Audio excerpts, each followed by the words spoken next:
प्रफुल्ल पटेल आणि मी आम्ही दोघेही सीना ठोकून लोकांचे काम करण्याकरिता निवडून आलेले आहोत।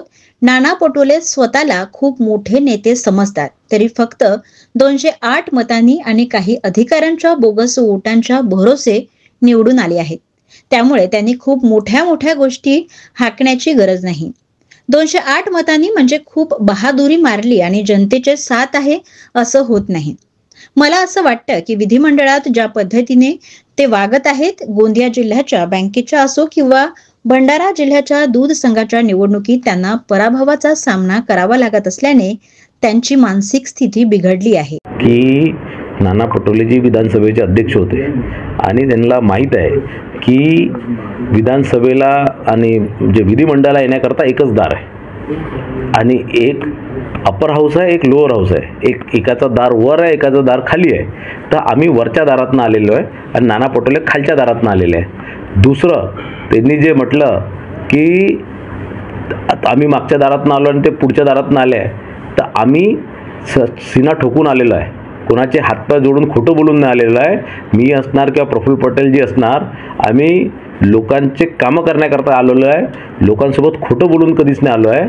आणि नाना पटोलेजी जे स्वतःला फार मोठे नेते समजतात, हे फक्त 208 मतांनी आणि तेही जनतेमधनं नाही, काही अधिकाऱ्यांच्या बोगस वोटच्या भरोश्यावर ते निवडून आलेले आहे। आणि म्हणून नाना पटोलेंनी खूप मोठ्या गोष्टी हाकण्याची गरज नाही।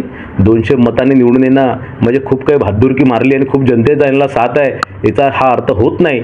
आणि त्यांच्यापेक्षा प्रोटोकॉलमध्ये हे विधान परिषदेच्या आमदाराचाच जास्त अधिकार आहे। कोणत्याही शासकीय प्रोटोकॉलमध्ये विधानसभेच्या आमदारापेक्षा विधान परिषदेच्या आमदाराचा प्रोटोकॉलमध्ये जास्त म्हणजे वरचढ हे अधिकार आहे। आणि मला असं वाटतं की नाना पटोलेजी थोडेसे ज्या प्रकारे ते या पूर्ण विधिमंडळात वागतात आहे, दूध संघाच्या निवडणुकीत गोंदिया जिल्ह्यातील बँकेच्या निवडणुकीत ज्या प्रकारे त्यांना मोठ्या हारचा सामना करावा लागतो आहे, तर मला असं वाटतं त्यांची मानसिक स्थिती बिघडलेली आहे। मनसैनिक हे भामटे साधारण लोकांवर हल्ले करण्याच त्यांची ताकद। अनेक फिल्म स्टार येथे काम करतात, 50 ते 60 वर्षांपासून राहतात, पण त्यांना एकालाही मराठी येत नाही। मग यांची ताकद आहे का त्यांच्या घरावर जाऊन त्यांना मराठीची सक्ती करावं म्हणून? कमजोरांवर हात उचलणं हे नामर्दांगी आहे।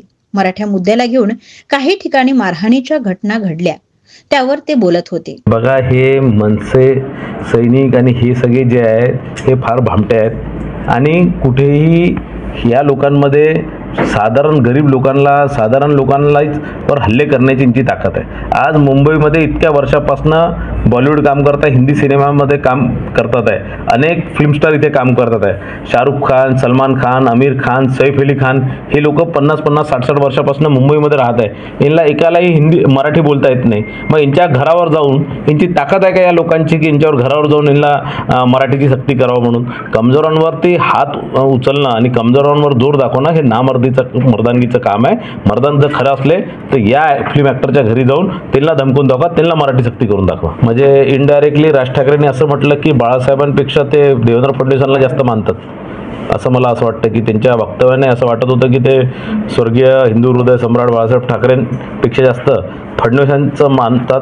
कारण बाळासाहेबांनी फार प्रयत्न केले होते हे दोघं भाऊ एकत्र येण्याचं, त्यावेळेस ते येऊ शकले नाही। बाळासाहेबांची इच्छा होती की त्यांच्या हयातीत हे दोघं एकत्रित आले पाहिजे।